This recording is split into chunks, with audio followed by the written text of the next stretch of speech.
کی جو پوزیشن ہے شمالی وزیرستان میں ابھی تک پہلے دوسرے اور تیسری لہر کے درمیان ٹوٹل ہمارے کیسز جو رپورٹ ہو گئے ہے وہ ہے 685، لیکن ابھی موجودہ وقت پہ ہمارے پاس ایکٹیو کیسز صرف 20 ہے.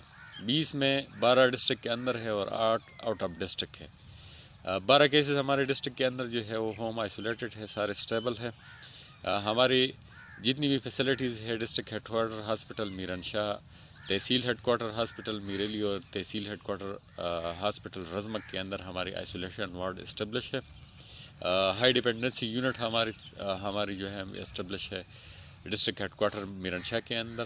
پہلے دوسرے اور تیسری لہر کے درمیان ہمارے کل ڈیتھس جو ہے وہ 11 ہے. موجودہ ٹائم پہ جہاں باقی ڈسٹرکٹ میں جو ہے ایک سنگین سی سچویشن بن گئی ہے، الحمدللہ ڈسٹرکٹ کے اندر ایک نارمل سی سچویشن ہے، لیکن پھر بھی ہم اس کو بہت ایکٹیولی اور بہت احتیاط کے ساتھ ہم دیکھ رہے ہیں. جتنی بھی ہماری پریکاشنری میجرز ہے، ایس او پی کی امپلیمنٹیشن ہے، اس کے لیے ہمارے جتنی بھی اسٹیک ہولڈرز ہے، ایڈمنسٹریشن، پولیس اور ہمارے جتنی بھی محکمے ہیں وہ کام کر رہے ہیں اور ایس او پی کی جو ہے امپلیمنٹ کر رہے ہیں. تیاری ہماری مکمل ہے، لیکن موجودہ ٹائم پہ ہمارے جو ڈسٹرکٹ کے اندر ایکٹیو کیسز ہے وہ صرف 12 ہے.